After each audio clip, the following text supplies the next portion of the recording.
Hello दोस्तों, हमारे mains का पहला टॉपिक आज हम स्टार्ट करेंगे अपना। और वो है एमपीपीएससी का फोर्थ पेपर यूनिट 1 इंडिया सदर्शन philosophers thinkers and social reformers. अच्छे से इसको पूरा इन डेप्थ कॉम्प्रिहेंसिव खत्म करेंगे हम लोग। स्टार्ट करते हैं अपना टॉपिक। सबसे पहले जानते हैं सदर्शन मीनिंग क्या होता है। इसका मतलब है 6 व्यू पॉइंट से किसी भी चीज़ को देखना। जैसे 6 स्कूल्स हैं तो हम 6 तरीके से नॉलेज को प्राप्ति कर रहे हैं, 6 तरीके से हम किसी इंसान को देख रहे हैं, 6 तरीके से हम भगवान को देख रहे हैं। तो उसका मतलब है षड दर्शन, मतलब 6 व्यू पॉइंट। ठीक है, ये चीज़ आपको क्लियर बिल्कुल होनी चाहिए। अब ये 6 ऑर्थोडॉक्स स्कूल हिंदू फिलोसफी के उनको रिप्रेजेंट करता है। ऑर्थोडॉक्स मतलब आस्तिक, जो भगवान में विश्वास रखते हैं वो ऑर्थोडॉक्स स्कूल होते हैं। तो ये ऑर्थोडॉक्स स्कूल है हमारी फिलोसफी के, इंडियन फिलोसफी के। और ये ऑथोरिटी मानते हैं वेदास की, जो कि श्रुति के थ्रू रिवील की गई। श्रुति आप जानते हो वेदास को कहा जाता है कि सुनते हुए नीचे आए हैं, लिखे नहीं थे, बाद में लिखे गए थे, तो श्रुति उसी को बोलते हैं, रिवील्ड जो होती है नॉलेज। अब जो 6 स्कूल है वो आपस में कॉम्प्लीमेंट्री हैं। जैसे न्याय वैशेषिका का पेयर है, जैसे लॉजिक और एटमिज्म। संख्य योग इसका पेयर है। थ्योरी और प्रैक्टिस, जैसे संख्या थ्योरी देता है तो योग में प्रैक्टिस होती है। तो इस तरीके से पेयर बने हुए हैं इनके, दोनों कॉम्प्लीमेंट्री हैं एक दूसरे के।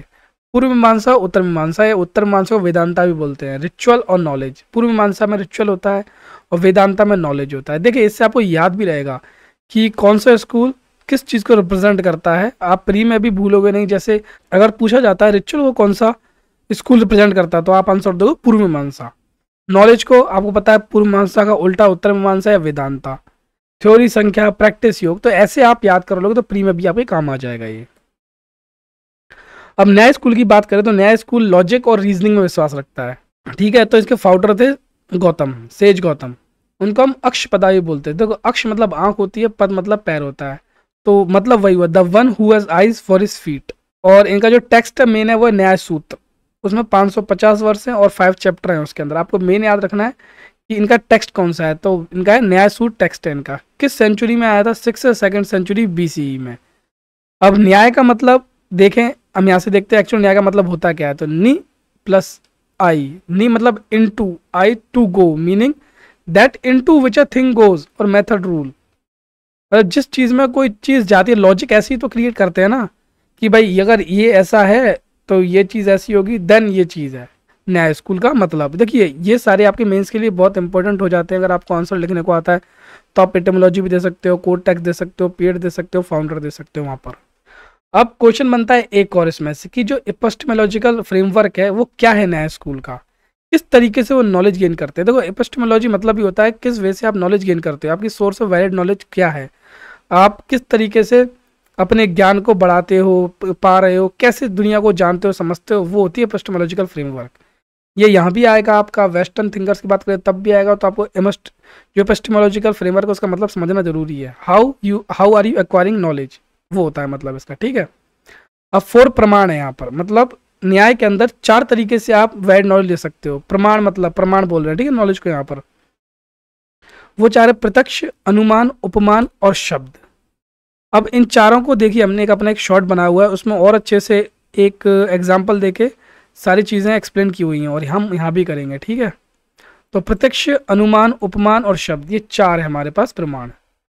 प्रत्यक्ष की बात करते हैं सबसे पहले। देखिए, प्रत्यक्ष मतलब होता है परसेप्शन, जो हम देख रहे हैं डायरेक्टली।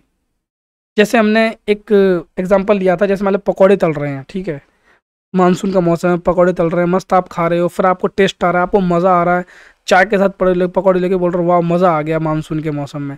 तो वो आपको डायरेक्ट सेंसरी नॉलेज हो रही है कि यहाँ डायरेक्ट पता लग रहा है, आपको खा के स्वाद लेके पता लग रहा है हाँ ये पकौड़े टेस्टी हैं। तो वो हो जाएगी आपकी क्या, प्रत्यक्ष नॉलेज, वह परसेप्टिव नॉलेज हो जाएगी। और अगर एटिमोलॉजी की बात करें तो प्रति प्लस अक्ष, अक्ष मतलब होता है आई, अक्ष पद हमने भी पढ़ा था, तो वही है, अक्ष मतलब आई और प्रति मतलब टुवर्ड्स। तो मतलब आँख से जो देख रहे हैं और सेंस ऑर्गन मान लो, वो होते हैं हमारा प्रत्यक्ष। अब 2 तरीके के परसेप्शन होते हैं। देखिए, इसमें हमारी फिलॉसफी है तो कुछ अलग से भी आएगा, आप बिल्कुल एकदम प्रैक्टिकल वे में मत जाना, क्योंकि देखिए अभी 2 यहाँ पर परसेप्शन है, इसके अंदर भी आपको याद रखने के पेपर में आ सकता है चीज़ ये।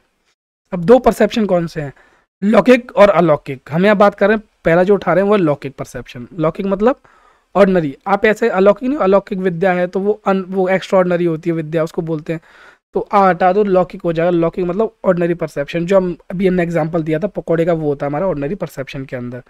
ठीक है, अब इसके अंदर भी डिवाइडेड पार्ट्स, जैसे निर्विकल्प, इनडिटर्मिनेट, मतलब हमें ये पता नहीं है, सेंसेशन है कंप्लीटली, हमें कॉन्सेप्ट उसका नहीं पता है।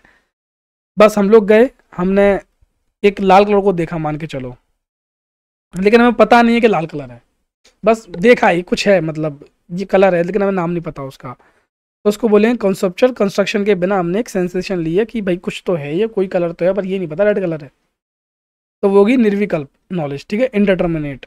फिर आएगी सविकल्प। सविकल्प, निर मतलब कुछ नहीं, सही मतलब कुछ तो है, डिटर्मिनेट है, हमें पता है, हमें कॉन्सेप्ट पता है उस चीज़ का, तो वो होगी सविकल्प नॉलेज। इसमें क्या होता है, जैसे इसमें एग्जांपल, ये बढ़िया एग्जांपल इसका, this is a red rose, एक रोज है वो रेड है, आपको पता है रेड कलर है और वो रोज है, तो आपका कॉन्सेप्ट क्लियर है भाई ये रेड रोज है, तो वो सविकल्प नॉलेज हो जाएगी हमारे पास। तीसरी हमारे पास है प्रतिभिंजा, मतलब रिकग्निशन, आप पहचानना किसी चीज़ को। ठीक है, क्या जैसे मान लीजिए पहले कुछ हुआ, उस बेसिस पर किसी को पहचान रहे हो, उसको बोलेंगे प्रतिभिंजना। ठीक है, एग्जाम्पल है जैसे कि मैं आपसे दोबारा मिलूँ तो आप मुझे पहचान जाओगे, ठीक है ये पर्सन, जैसे आप मेरा वीडियो दोबारा देखो, आपने मेरा कोई पहले वीडियो देखा होगा तो आप समझ जाओगे हाँ ये वही पर्सन है जिसका ये वीडियो है, तो ये प्रतिभिंजा में आएगा। अब देखो जो हम दूसरी बात कर रहे थे, अलौकिक एक्स्ट्राऑर्डिनरी परसेप्शन की बात कर रहे हैं, इसके अंदर 3 पार्ट हैं। एक है सामान्य लक्षण, ठीक है, जितना ही परसेप्शन है यूनिवर्स का, एक एक पर्टिकुलर के थ्रू हम देखते हैं, तो सामान्य मतलब एक तरीके लक्षण जिसमें होते हैं। ठीक है, तो वो हम बात करेंगे सामान्य लक्षण क्या आते हैं। फिर ज्ञान लक्षण है, ज्ञान लक्षण ज्ञान ले रहे हैं हम लोग, तो योगिक परसेप्शन थ्रू कंसंट्रेटेड माइंड, मतलब आंख बंद करके सोच रहे हैं अपना ज्ञान के थ्रू, जो बोलते हैं ना कि एक परसेप्शन होता है, जो हमारे संत या फिर जो बैठते हैं ना मेडिटेशन में जो ज्ञान करते हैं, वो आता है ज्ञान लक्षणा में।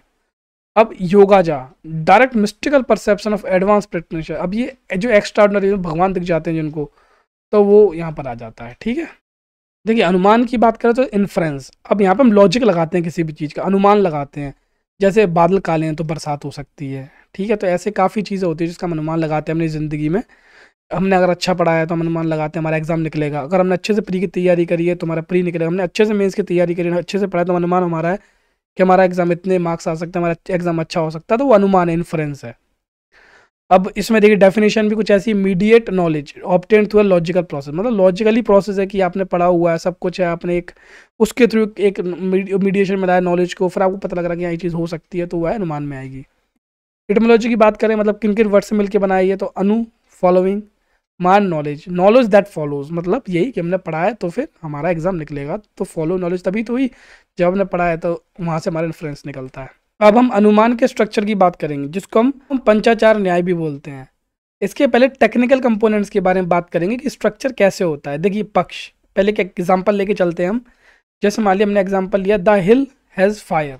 ठीक है, मतलब किसी पहाड़ में आग लगी हुई है। अब आपको कैसे पता कि पहाड़ में आग लगी है, तो हम यहाँ हमने एक स्ट्रक्चर ले लिया, उसके थ्रू इसको हम प्रूफ करेंगे क्या चीज़ क्या है। पक्ष की बात करें तो पक्ष होगा इसमें हिल, जो सब्जेक्ट इन्फ्रेंस का, क्योंकि हिल में आग लग रही है ना, तो सब्जेक्ट कौन सा है, हिल सब्जेक्ट है। ठीक है, फिर साध्य, साध्य मतलब साधन क्या है, तो हमें क्या प्रूव करना है इसके अंदर की इसमें आग लगी है। ठीक है, तो वो उसको हम प्रूव करना है, वो प्रेडिकेट है साध्य का, तो इसमें फायर क्या हो जाएगी, साध्य। और हम हेतु की बात करेंगे, भाई क्या रीज़न है, मतलब कैसे पता लग रहा है आपको आग लग रही है, तो वहाँ हमें दिख रहा था कि वहाँ धुआं उड़ रहा है। ठीक है, तो धुएं से हमने एक आइडिया लगाया था कि आग लगी है, तो हेतु हो जाएगा यहाँ पर क्या, धुआं, स्मोक। फिर दृष्टांता, एग्जाम्पल, हमें एग्जाम्पल कैसे बनाते हैं हम लोग, जैसे मान के चलिए आप किचन में खाना बना रहे हो, तो खाना बनाते हुए आग आग लग रही है, या फिर मान लो बाहर बॉन फायर किया आपने, तो बॉन फायर में जब भी हम आग लगाते हैं, लकड़ी में आग लगाते हैं, तो उसमें धुआं निकलता है, तो उससे हमने आइडिया लगाया भाई वहाँ धुआं निकल रहा है, तो वहाँ आग लगी होगी। ठीक है, अब आखिरी हमारा व्याप्ति, कि मतलब क्या रिलेशनशिप है, तो रिलेशनशिप में पता पड़ गया हेतु और साध्य के बीच में रिलेशन में पता लग गया कि भाई स्मोक है तो फायर है, क्योंकि हमें एग्जाम भी सब कुछ पता है, तो हमें व्याप्ति क्या हो गई कि भाई स्मोक है इसलिए फायर है, तो हमारी ये व्याप्ति हो गई। होप आपको बिल्कुल क्लियर हो गया होगा स्ट्रक्चर इन्फ्लुएंस का। एक बार और कर लेते हैं हम लोग, इसको समझ लेते हैं, क्योंकि अगर क्वेश्चन आता है कि आपको स्ट्रक्चर बताना है इन्फ्लुएंस का, तो आपको यही आंसर देना होगा। पक्ष, साध्य, हेतु, दृष्टांत, व्याप्ति। पक्ष होगा हिल, जिसमें आग लग रही है, जिसके बारे में हमको हमारा जो मेन कैरेक्टर है वो पक्ष है। साध्य, जो मैं प्रूव करना है, प्रूव करना है इसमें आग लगी, तो साध्य क्या होगा, फायर। ठीक है। हेतु, रीजन क्या है, ठीक है, रीजन क्या है उसका, रीजन कहता है हमने स्मोक देखी है वहाँ, उससे हम आइडिया लगा रहे हैं भाई कि वहाँ आग लगी है।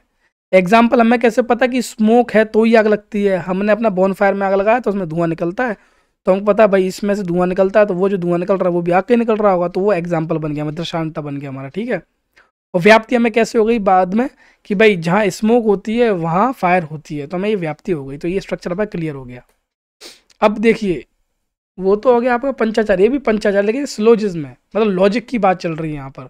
वहाँ स्ट्रक्चर की बात की गई थी कि भाई पक्ष किसको बोलेंगे, हिल को पक्ष बोलेंगे, साध्य किसको बोलेंगे, ये सारी चीज़ें बता रहे थे हम एक तरीके से, किसको हम क्या बोलते हैं। अब ये है लॉजिक लगा रहे हैं हम लोग। स्लोजिज्म में लॉजिक ही होता है ना, कि लॉजिक लगाना कि हमें कैसे पता हिल पे फायर है। जो मैंने पूरा एग्जाम्पल दिया वही एग्जाम्पल यहाँ लगेगा। हमें हेतु कैसे पता, क्योंकि इसमें स्मोक है। उदाहरण क्या है हमारे पास, किचन मान लो, बॉनफायर मान लो, कुछ ही मान लो। उपान्या क्या है, एप्लीकेशन क्या है कि भाई हिल में स्मोक है तो वो किचन जैसा है। और हमारे पास निगमन क्या है, कंक्लूजन क्या है कि हिल हैज़ फायर, मतलब वहाँ हमें ये बताना था हिल क्या है, तो हिल हमारा क्या था, पक्ष था। लेकिन यहाँ वो चीज़ नहीं है, यहाँ हमारा जो हमारी प्रपोजिशन है वो क्या है, द हिल हैज़ फायर। तो दोनों में डिफरेंस आपको समझना होगा। अगर आपसे स्ट्रक्चर पूछा जाएगा तब आप ये आंसर दोगे, जब आपसे लॉजिक लगाते हैं तो आपको ये आंसर देना होगा। ठीक है, ये चीज़ आपको क्लियर होनी चाहिए बिल्कुल, इसमें कन्फ्यूजन बिल्कुल ही मत रखना। उपमान में क्या है, कंपैरिजन करते हैं हम, एनालॉजी करते हैं। चलो मैं आपको एक सिंपल एग्जांपल देती हूँ। जैसे हम बोलते हैं भाई कि ये तो बैट की तरह अंधा है, ठीक है, तो वो हो गया, ऐसे एनालॉजी होती है। भैंस की तरह मोटा है बंदा, तो वो एनालॉजी होती है कि भैंस की तरह मोटा है बंदा, तो वो भी एनालॉजी हो गई। तो इसको बोलते हैं एनालॉजी। हम एक चीज़ को कंपेयर करते हैं दूसरे से, उससे पहचान करते हैं, तो उसको बोलते हैं एनालॉजी। ठीक है, चीज़ क्लियर होनी चाहिए आपको। अब डेफिनेशन क्या है, knowledge of similarity between unknown and known object. ठीक है, अभी मोटा कैसा, भैंस जैसा मोटा है, तो भाई हमने अब बता दिया कितना मोटा है, भैंस जैसा मोटा है, तो वो चीज़ हो गई। अब एक प्रोसेस है, जैसे प्रोसेस की बात की किस तरीके से। अब जैसे मान लीजिए लर्निंग अबाउट गवाया वाइल्ड काऊ, दो सिमिलरिटी टू काऊ, मतलब काऊ जैसी वो दिखती है, बस थोड़ी बड़ी है तो उसको बोल दिया वाइल्ड काऊ। ठीक है, तो ये चीज़ है।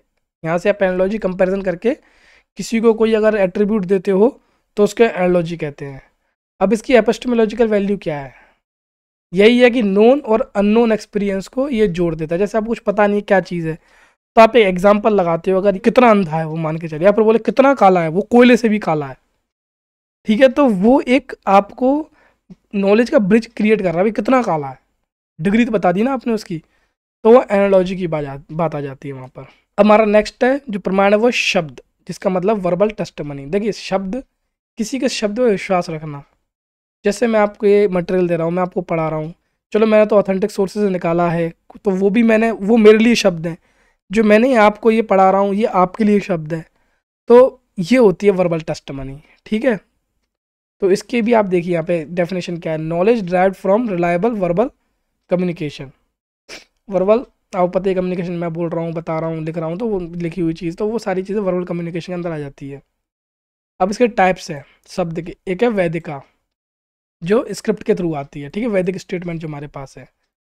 फिर लौकिक की बात करेंगे, वर्डली, इसी दुनिया का कोई रिलायबल पर्सन के थ्रू पता लग, जैसे हम बोलते हैं वो ज्ञानी व्यक्ति है, उसके थ्रू अगर जैसे कि मतलब रिसर्च, आज के टाइम तो ज्ञानी वही है जो रिसर्च कर रहा है, रिसर्च करके रिसर्च पेपर लगाता है, तो हम उसकी बात को मानते हैं, फिर रिलायबल पर्सन हो जाता है हमारे पास। तो वो नॉलेज हमारी लौकिक से आएगी और वैदिक से, जो वैदिक थी हमारे पास। ठीक है, अब रिक्वायरमेंट क्या है, एक शब्द को हर कोई शब्द वैलिड थोड़ी हो जाएगा, कोई रिक्वायरमेंट भी तो होगी यहाँ की। ये जो वर्बल चीज़ है ये बिल्कुल सही है। आज के टाइम में रिसर्च जो होती है, कंट्रोल ग्रुप लेते हैं, उसके बाद कोई नॉलेज आ रही है तब हम उसको मानते हैं, या फिर कोई डायरेक्टली ऑब्जर्वेबल चीज़ है, हम उसको फील कर सकते हैं, यूनिवर्सली उसको प्रूफ कर सकते हैं, तो हम उसको वैलिड शब्द मानते हैं, तब उसको लिख के हम लोग जो मानते हैं। ठीक है, तो वो कैसे मानेंगे उसकी भी उन्होंने बता रखे हैं। 3 चीज़ें, ये जो 3 रिक्वायरमेंट है फुलफिल होनी चाहिए। पहला है अपता वाक्य, मतलब किसी भी रिलायबल पर्सन के थ्रू आपको कोई चीज़ पता लग रही है तो वो अपता वाक्य में आएगी, मतलब बोल रहा है ना। दूसरा है अर्थ बोध का, जो कॉम्प्रिहेंशन से हम अर्थ निकालते हैं, कॉम्प्रिहेंशन करते हैं ना, तो वो जो कॉम्प्रिहेंसिव मीनिंग होता है अर्थ बोधक में, अर्थ निकालते हैं, उसको बोलेंगे वैलिड शब्द, ये दोनों चीज़ होनी चाहिए। तीसरा है तड़विश ज्ञान, ठीक है, knowledge of the intended object, मतलब जो ऑब्जेक्ट है उसकी भी आपको नॉलेज होना जरूरी है। तो ये तीनों चीज़ जब रिक्वायरमेंट कंप्लीट होगी तभी इसको वैलिड शब्द माना जाता है। मतलब बंदे ने स्टेटमेंट दिया है वो भी ठीक है, उसका कॉम्प्रिहेंसिबल मीनिंग भी होना चाहिए जो उसने स्टेटमेंट दिया है उसका, और फिर आपको उस जो ऑब्जेक्ट है उसकी नॉलेज भी होनी चाहिए। ये तीनों चीज़ रिक्वायरमेंट फुलफिल होंगी तो जो शब्द क्या हो जाएगा, वैलिड। हम बात करते हैं मेटाफिजिकल सिस्टम की। इसके देखिए ये चीज़ आप अगर याद है तो ठीक है, क्वेश्चन आ भी सकता है नहीं भी आ सकता, लेकिन फिर भी हमने इसको इंक्लूड कर लिया क्योंकि हमको अपना मटेरियल एग्जॉस्टिव रखना ही रखना है। तो 16 कैटेगरी पदार्थ की कौन कौन से 16 पदार्थ हैं। पहला प्रमाण नॉलेज, फिर में जो ऑब्जेक्ट है वैलिड नॉलेज का उसकी बात करेंगे। समस्या डाउट, प्रयोजन पर्पस मोटिव, दृष्टांता एग्जाम्पल, सिद्धांत क्या है, सिद्धांत डॉक्ट्राइन, हिंदी आपको पता ही है अवयय मेंबर्स ऑफ सिलोजिज्म, तर्क हाइपोथेटिकल रीजनिंग, निर्णय कंक्लूजन, वाद डिस्कशन, जल्द डिस्प्यूट, वितांदा केवल, हेदभाषा पॉलिसी, मतलब क्या क्या चीज़ पॉलिसी, क्या क्या चीज़ गलत हो सकती है, हेदवा भाषा ही हम पढ़ेंगे बाद में। छल क्यूबल, जाति सोफिस्टिकेटेड ऑब्जेक्शन, और निग्रस्थना पॉइंट ऑफ डिफीट, क्योंकि जब आप किसी से बात करोगे तो पॉइंट ऑफ डिफीट भी तो हो सकता है। तो ये मेटाफिजिकल सिस्टम है हमारे न्यायिक सिस्टम का। तो ये देखिए यहाँ पर हमारा न्याय कंप्लीट होता है। इसमें एक चीज़ रहती है हितवाभास, ये हम एक जो नेक्स्ट स्कूल पढ़ेंगे उसके साथ पढ़ेंगे इस फैलोसी को, जिसको आपको अच्छे से समझ में आए। तो आज हम यहीं पे लेक्चर ख़त्म करते हैं, नेक्स्ट लेक्चर में हम दूसरा स्कूल लेके आएंगे। ऐसे ही धीरे धीरे ये इंडियन शब्द दर्शन को खत्म करेंगे कॉम्प्रीहेंसिवली, क्योंकि क्वेश्चन कहीं से ही बन सकता है। एमपीपीएससी में इनसे कुछ भी क्वेश्चन पूछ सकता है। इंडियन शब्द दर्शन से पहली बार टॉपिक है और नया टॉपिक है तो उसका मैटर कम है, लेकिन फिर भी हमने जितना हो सकता था मटेरियल उतना यहाँ पे इकट्ठा किया है। तो आप इस चैनल को लाइक कीजिए, शेयर कीजिए, सब्सक्राइब कीजिए, इसकी विजिबिलिटी बढ़ाइए, औरों की भी हेल्प कीजिए, स्पेशली इंग्लिश मीडियम स्टूडेंट्स की। थैंक यू सो मच, मिलते हैं नेक्स्ट लेक्चर में।